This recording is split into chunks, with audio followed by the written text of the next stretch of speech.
4 PM news network में दोस्तों आपका स्वागत है। मैं हूं आपके साथ राशिद ज़हीर। अभी 2-3 रोज़ पहले ही मैंने आपको खबर बताई थी कि कर्नाटक हाई कोर्ट से जो कर्नाटक सरकार को गिराने की एक साजिश रची जा रही थी, उसमें फ़ैसला ये आया कि सिद्धारमैया की सरकार, सिद्धारमैया को, उनकी पत्नी को और एक मंत्री को उन्होंने क्लीन चिट दे दी थी और ईडी उसके अंदर जो अपना रोल प्ले करना चाहती थी उसकी एप्लीकेशन को उन्होंने दरकिनार कर दिया था। लेकिन अब एसवी राजू, सॉलिसिटर जनरल, आप तुषार मेहता सुनते रहते होंगे, कर्नाटक हाई कोर्ट भेज दिया अमित शाह ने, ऐसा लोग कह रहे हैं।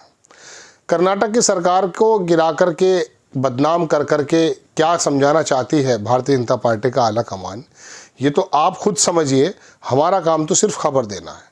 अभी 2-3 दिन पहले ही हाई कोर्ट ने बल्कि उस आदमी को डांट भी लगाई थी जिस आदमी ने कहा था कि म्यूडा में ज़मीन का घोटाला किया है सिद्धारमैया या उनकी पत्नी या उनके मंत्री ने, उस पर जांच भी बैठा दी गई थी। लेकिन ईडी को ये बात समझ में नहीं आई और वो शायद अपनी आला कमान से आदेशित होकर कर्नाटक हाई कोर्ट पहुंच गए। और हैरत की बात यह है कि जिस कर्नाटक हाई कोर्ट या सुप्रीम कोर्ट की मैं इन दिनों काफ़ी ज़्यादा प्रशंसा कर रहा हूँ, उसने उनकी अपील कबूल भी कर ली है।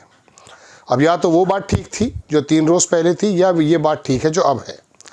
आप देखेंगे ये तो पुरानी खबर है कि म्यूडा घोटाले में बड़ा फैसला, हाई कोर्ट ने सीएम सिद्धारमैया की पत्नी के खिलाफ ईडी का समन किया रद्द। 23-24 साल पुराना मामला अपने नए दर्शकों को मैं बताना चाहता हूँ कि उसके अंदर ये हुआ कि ज़मीन का घोटाला किया गया था, उसके परिवार के माध्यम से कुछ मिला नहीं। हाई कोर्ट्स ने वहाँ की लोकायुक्त के बारे में कहा कि इनकी जो रिपोर्ट होगी उसको मान्यता दी जाएगी। वहाँ के लोकायुक्त ने रिपोर्ट दे दी कि इनकी कोई भी संलिप्तता नहीं है, लिहाजा उसको डिसमिस कर दिया गया। लेकिन अब ताज़ा खबर देखिए दोस्तों, हिंदू ने भी छापा है और देश के बड़े बड़े अखबार जो हैं वो छाप रहे हैं, लेकिन ये उजाला और ये जागरण जो अंधेरा कर रहे हैं, इसके इन्होंने कोई ऐसी बड़ी खबर मुझे दिखाई नहीं दी। आप खबर देखें, सबसे पहले लाइव लॉ की है कि कर्नाटक हाई कोर्ट उसने एडमिट कर ली है appeal filed by the ED. जो ईडी के माध्यम से अपील की गई थी उसको against order quashing case against former MUDA commissioner. अब ये धीरे धीरे वहीं बढ़ेंगे। मैं आपको दिखाता हूँ कि इसमें अखबार ने लिखा क्या है, आप देखेंगे। जो हिंदू अखबार है उसका हिंदी वर्जन है कि आयुक्त नतेश के खिलाफ मामला रद्द करने के फैसले के खिलाफ ईडी की अपील स्वीकार की। क्या है, कर्नाटक उच्च न्यायालय की एक खंडपीठ ने सोमवार यानी कि कल प्रवर्तन निदेशालय इनके ईडी द्वारा दायर एक अपील को स्वीकार कर लिया है, जिसमें एकल न्यायाधीश के उस आदेश को चुनौती दी गई। उस न्यायाधीश को जो 3 दिन पहले जो आदेश दिया था उसको चुनौती दी गई है, जिसमें मैसूर शहरी विकास प्राधिकरण यानी कि म्यूडा, MUDA, अंग्रेजी में म्यूडा पढ़ेंगे, पूर्व आयुक्त DB नटेश के आवास की तलाशी लेने, उन्हें समन भेजने, उनका बयान दर्ज करने की ईडी की कार्रवाई को अनुचित, अवैध और कानून की प्रक्रिया का दुरुपयोग घोषित किया गया था। ये परसों तक की बात है। ताज़ा खबर यह है कि इस बीच मुख्य न्यायाधीश NV अंजारी और न्यायमूर्ति MI अरुण की खंडपीठ ने कहा कि अंतरिम आदेशों के लिए ईडी की याचिका पर विचार नहीं कर सकती है, या तो एकल न्यायाधीश के 27 जनवरी के फैसले पर रोक लगाने के लिए एकल न्यायाधीश के फैसले को अन्य मामलों में विशाल के रूप में मनाने के लिए, क्योंकि ईडी ने ऐसे अंतरिम आदेशों की मांग करते हुए आवेदन दायर नहीं किया था। इसके आगे खुल नहीं रहा है लिंक, लेकिन मैं आपको पूरी खबर बताता हूं दोस्तों। ये लाइव लॉ ने लिखा कि Karnataka high court on Monday, वही बात जो आपको मैं बता रहा हूँ दोबारा बताऊंगा, चीफ मिनिस्टर सिद्धारमैया की वाइफ जो पार्वती हैं उनको राहत दे दी गई थी लैंड वाले मामले में।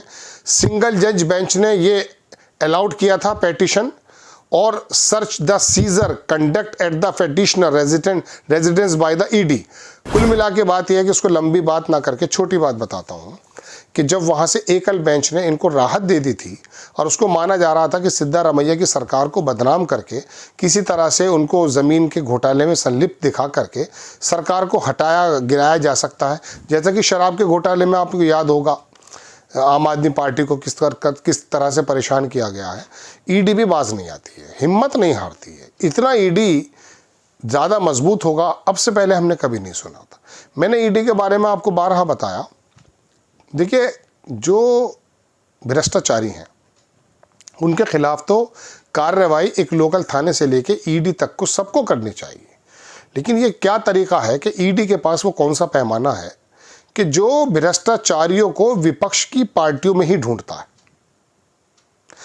आपको कई बार मालूम हो भी चुका है, मैंने भी आपके सामने अर्ज किया कि इसका एक तो कन्विक्शन रेट जो है वो 0.5% से भी कम है, 1% भी नहीं है।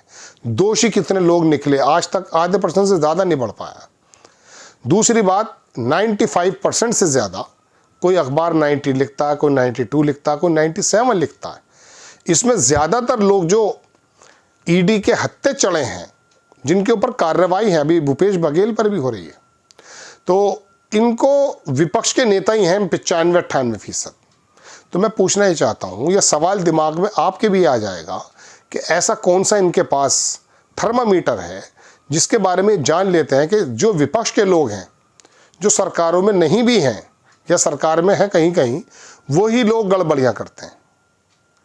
दोस्तों बात यह है, और ईडी को अभी बहुत बड़ी फटकार लगते हुए उसको रिजेक्ट कर दिया गया। सिद्धारमैया और उनके परिवार को राहत दे दी गई।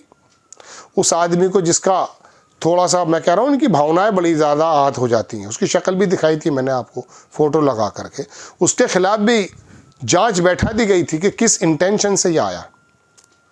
लेकिन ईडी किस इंटेंशन से जाती है? अच्छा चलिए मान लीजिए कि इसका काम है, ये वाकई प्रक्रिया के रूप में काम करते हैं।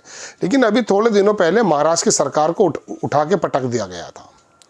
उसमें एक विधायक का तो कहना यह था, लोग नेता बात कर रहे थे टीवी पर, कि उसने शरद पवार से ये कहा कि साहब मैं जेल चला जाऊंगा अगर मैं इनके साथ नहीं गया। शिंदे को वहाँ लेकर गए आसाम, जब वापस आए शिंदे तो वो सीएम बन गए। तो पता ये चला था कि उस ज़माने में जो उद्धव ठाकरे की सरकार थी, उसके बेशतर मंत्रियों को, विधायकों को नोटिस दिए गए थे। उन्हें जेल जाने का डर सता रहा था। और अजीत पवार तो जाने ही वाले थे, 2-3 दिन पहले ऐलान कर दिया था लगभग प्रधानमंत्री जी ने कि 70,000 करोड़ का घोटाला। उसके बाद से आज तक वो जेल नहीं गया बंदा। और वो नोटिस जो दिए गए थे, जो जगहें सीज करने की बात की गई थी, अब उसकी कोई कार्रवाई नज़र नहीं आती है। अब सब कुछ चंगा सी हो गया। उद्धव ठाकरे की सरकार को गिरा के शिंदे ने सरकार बनाई, अब वो उस पर भी हावी हो गए, उसके अंदर तमाम चीज़ें हैं। तो ये ईडी, इसके बारे में आपको याद होगा एक बात, कितनी बदकिस्मती की बात है जब चुनाव आयोग, सीबीआई, ईडी, इन जैसे संस्थानों की अगर इंसल्ट होती है, वहाँ एकनाथ शिंदे और देवेंद्र फडणवीस ये दोनों सरकार चला रहे थे, आज भी वही चला रहे हैं। तो ईडी को एकनाथ तो ई से कर दिया एकनाथ, और डी को कर दिया देवेंद्र फडणवीस। ईडी की सरकार चल रही है। मैं समझता हूँ किसी भी संस्थान के मुखिया को शर्म से अपनी आंखें झुका लेनी चाहिए कि अगर उनके नाम इस प्रकार से पढ़ने लगते हैं। चुनाव आयोग के बारे में तो आप जानते ही हैं। आपको खबर कैसी लगी अपनी राय कमेंट्स बॉक्स में ज़रूर दीजिएगा। चैनल को सब्सक्राइब कीजिएगा, शेयर कीजिएगा। नेक्स्ट टाइम मैं किसी खबर के साथ हाजिर होता हूँ। जय हिंद।